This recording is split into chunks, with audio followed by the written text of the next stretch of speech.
and Art series. Join us now for an exciting new path to celebrity interviews. Sam Cha, a wonderful poet, as always. All his information, bio, links to his work, links to about his work, also links to his books. You can find them all on the website, which is Text for Nothing textfornothingtv.com.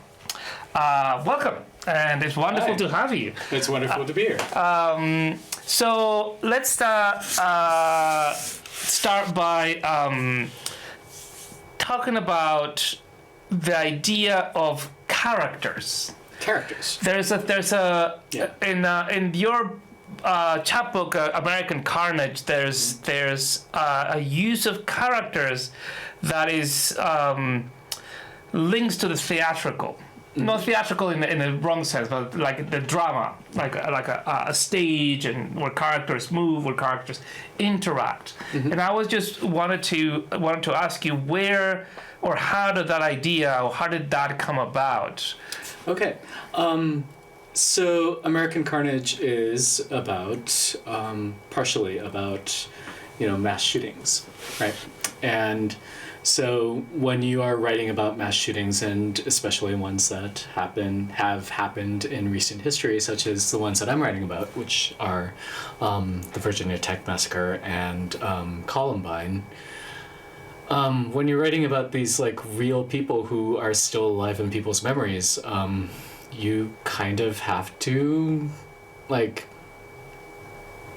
I don't know, like you have to.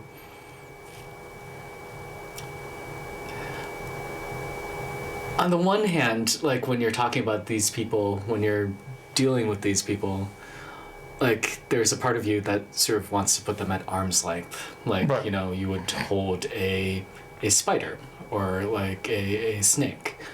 And at the same time, like these are real people, and like you feel you don't know how far you can take this fictionalization. Right. And so there's a responsibility to like being true to history, and then there's a responsibility to being able to like say something meaningful about it. And every time you talk about anything historical, it's in some ways a deformation. It's in some ways a desecration. And the question is how to make that as non-harmful as possible. And in that sense, like coming out and saying, these are fictionalized versions of these characters seemed like the best way to go about it. Right. So there's a distancing from the reality of them as people and the people they have. Yeah. They have hurt in different ways. And there's as you said, your writing talks about the characteristics of being an American or being in the United States, and in a way linked to this particularly American phenomenon, which is mass shootings. The iconic ones in particular, or the one of the most iconic ones, which is Columbine. And then the Virginia Tech. How did you link those two? Like, how do you came into the subject through which sort of point of view? Why did it become such an important way of exploring exploring your poetic voice and exploring reality? It's interesting that you use the word icon just now, because there is the icon in the religious sense, right? Yeah. And then there's the icon that you have on your desktop. Right.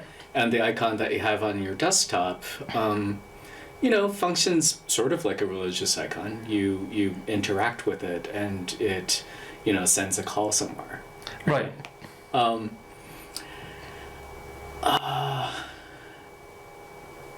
So, like, okay, I'm trying to. When you ask me questions, like sometimes I get these sort of like answers in my head that are sort of flashes, and I have to sort them out into take your time. Linear order, right? There's no hurry. Right. So on the one hand, there's this way in which history functions like a religion in a way, right? Or a set of myths, a canon of myths, right? So,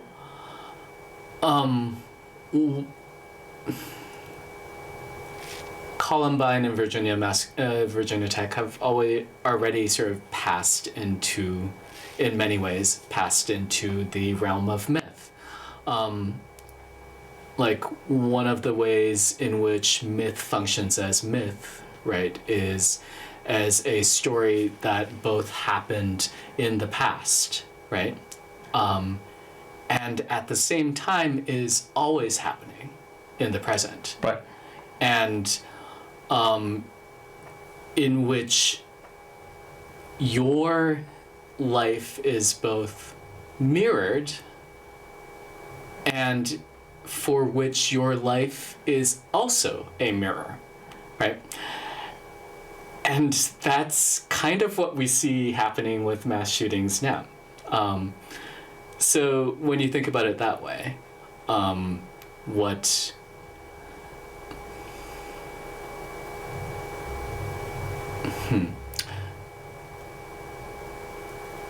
And since mass shootings are such a inescapable part of the fabric of American the American now, it's hard to I wanted to investigate it through that sort of mythological lens on one hand.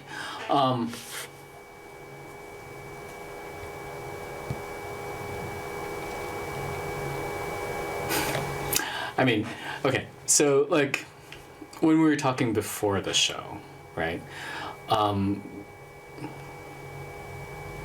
We were talking about how the American present is characterized by, these sort of explosions of violence, right? And so what I wanted to do was to take the American now and sort of trace its origins to go back and one step further into the 10 years ago, 15 years ago, another step 30 years ago, and just keep going back until we get to the place where there's sort of an original sin. There's a place where the character of America gets sort of decided in a way. Right. Yeah. And so that's what I'm trying to do. Right. Yeah. And creatively, how do you imagine these characters? We talked a little bit about Beckett, and reading this book, and I kept thinking about how these characters were located in the space of my imagination, which is not it wasn't necessarily a real space. It wasn't like I imagined them in their basement or in a school or in a street. It was more like one of those weird Beckettian landscapes with garbage cans or urns or one tree, and they interacting with each other and with you as another character. So I don't know if this is how I imagined it. So I'm just wondering, how did you imagine these characters, how they came to interact, and how did you came to sort of create that interaction, that scene that is in your head and that we can see in the book? Scene that is in my head. I mean, so, okay, American Carnage opens with a verse play fragment. In some ways, what I was trying to do, it's partially from the point of view, or like one of the characters is a fictionalized version of the Virginia Tech massacre murderer, who wrote these like incredibly disturbing and also incredibly bad one-act plays. Oh, really? Yeah. Which were very, very briefly available online in 2005. And so, like, part of it was a gesture towards that, that sort of badly constructed play. That sort of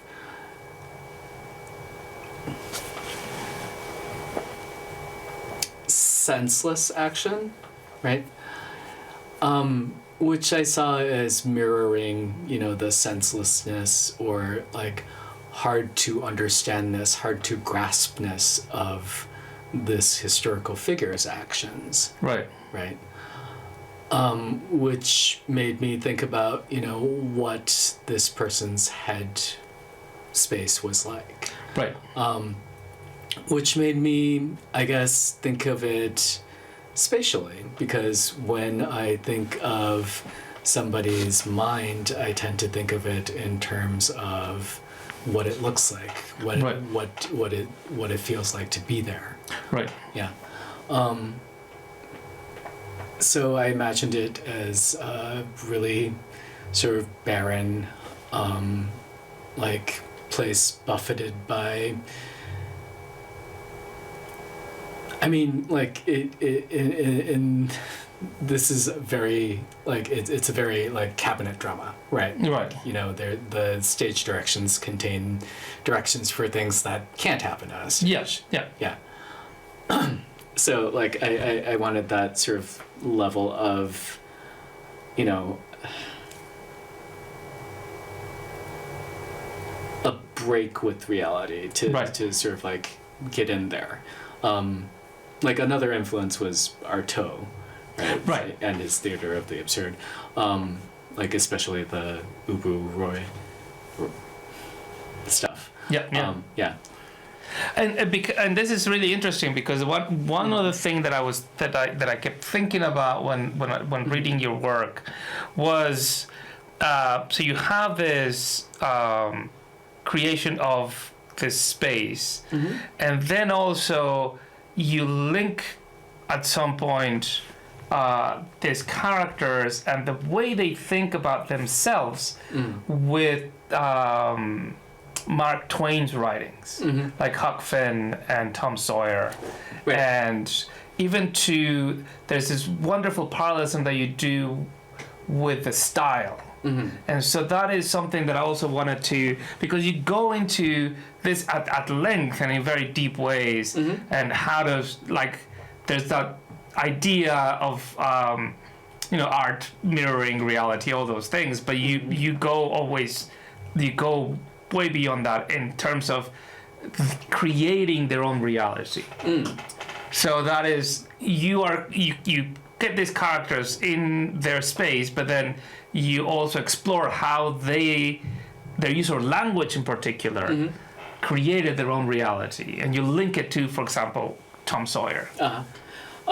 So art and reality are, of course, not in a simple causal relationship. Yeah. Right. They're in a circular relationship, and my preference is always to look at the ways in which art causes reality. Right. At least in this, right? And so when I talk about these sort of parallelisms between, you know, the structure of a chapter of Huckleberry Finn and these like narrative structure of an entry from Eric Harris's like website in which he like details, you know, going on an expedition to like do stupid teenage boy stuff and shoot guns. Right. Like this is like a year before the Columbine massacre, right? Like, you know, he's trying to burglarize somebody's van basically and steal stuff. When I when I draw these parallels, I'm not necessarily saying that, you know, Mark Twain's, you know, structure directly causes this. Of course, yeah. What I'm saying is that Mark Twain is a prominent example of somebody who articulated this structure that runs through, like, as I'm trying to say, all of American history, and Right. has sort of erupted into, like, in one example, like the Columbine Massacre, right? Or into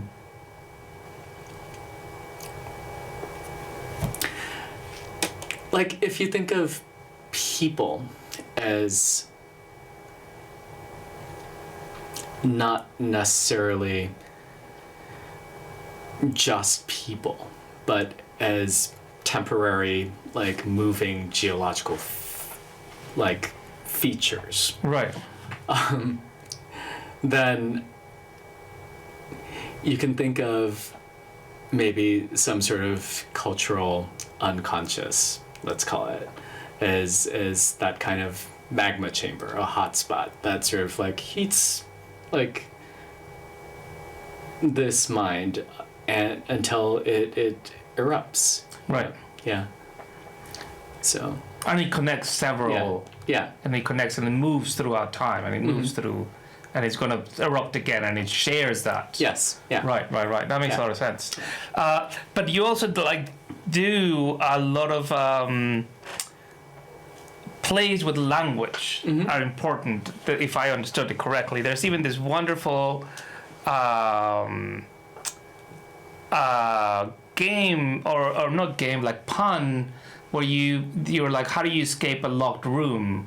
Or you only have a mirror and a table, and so you look in the mirror at what you saw, and then you take the word saw and saw the table in half, and so the two halves make a hole, and then you jump through the hole, right? And so that seems reflected in other parts of the book. For example, in the series of ELS poems, that you have a teacher and the students interacting, and then the things start changing and morphing into different realities.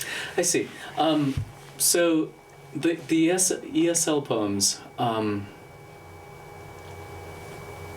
in I was thinking about them in terms of, you know, echoing. Yeah. Right. So when you're learning a language, in one sense, what you're doing is echoing.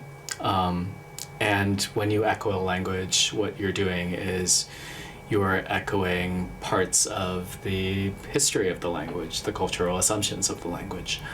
And so when, you know, like, bits of those echoes morph into things that are, like, you know, kind of bloody, kind of weird, kind of cannibalistic, or kind of just plain strange, I guess what I'm trying to do is, you know, trying to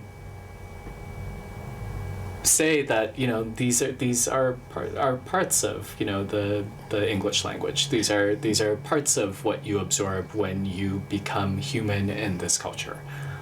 Fascinating. Yeah. So the echoing is almost like reaching down to that magma, and being able to pull it out without really intending to. Just by echoing, it reaches down to that sort of the wave, the sound waves kind of come back. Yes. In that way, bring something out. Yes, and I mean, also another thing that's happening in those ESL things is they're also echoes formally, and in terms of even sort of like the conceit of them, they're sort of echoes of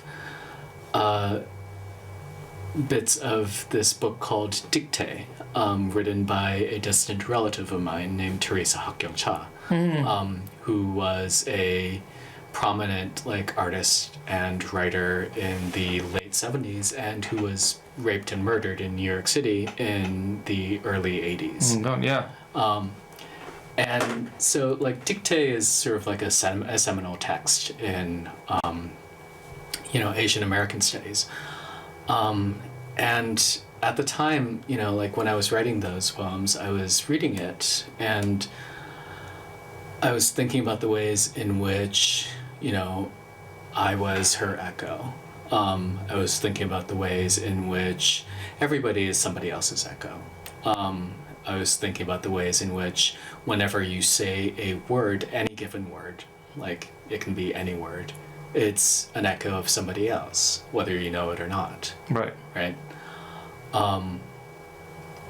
When I was a child, like I could speak a word and I could remember where I had first read it. And I don't do that now, but that sort of sense of it is still there, where every word has a fixed context for me somewhere in the past. Right. Yeah. Right. Yeah. So this I've never thought about this idea of the echo, because you are as carrying the sound waves and intentions of what was said by the other person that you're repeating. I read that's a fascinating notion. So in terms of the echo would be also things that you read and let's say how is echo related to influence or to Yes. Well, very much so. I mean, again, as I was saying, I can hardly say a word without hearing it in somebody else's voice. Right. So sometimes I will say something, and I maybe a reason why I find it hard to speak is that I'm trying to push down all of these other voices that are sort of competing for attention, competing for sort of cognitive space. Right. Yeah. So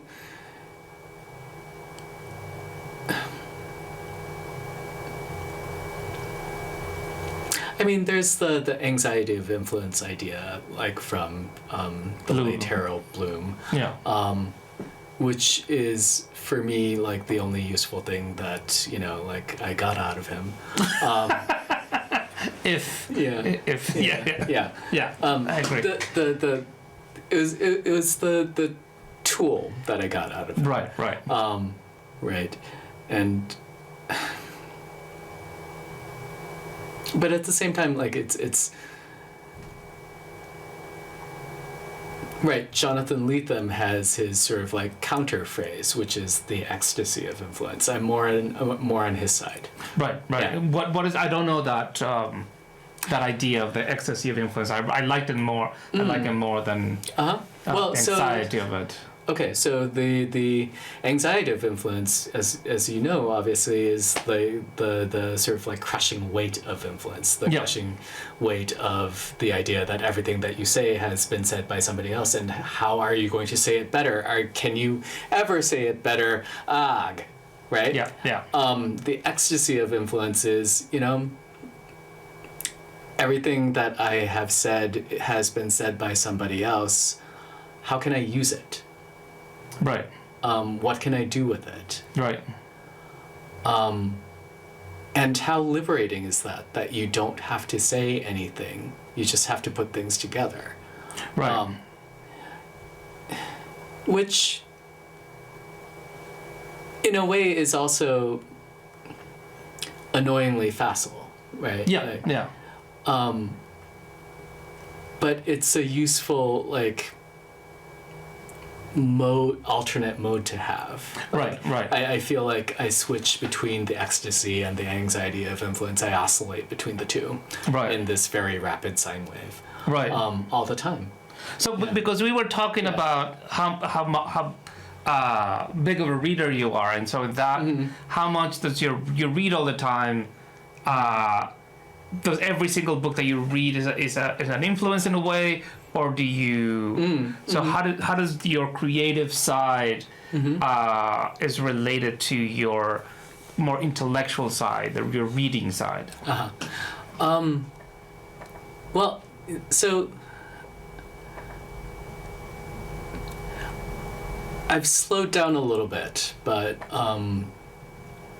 for a while there, I was reading maybe like 2 books a day, like every day. And when you are reading that much, it's kind of hard to retain, obviously. Yeah. Yeah.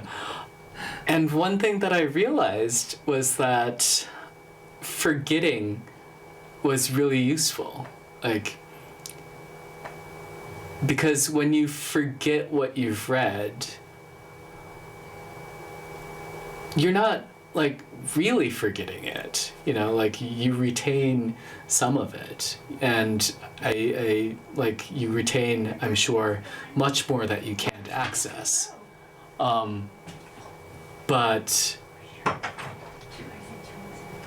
there's a sort of like liberation there where you're like, oh, I know that, you know, what I'm about to say like feels like somebody else's voice, but I can't quite remember whose voice it is. Right. And it feels like maybe like a combination of these other voices, but that's what writing is, right? You're always combining these voices. Right. And so when you're in this place where you don't, like you've sort of overloaded, you've sort of overdosed on literature, or you've overdosed on just like text in general, which I think, you know, for maybe the first time in history, like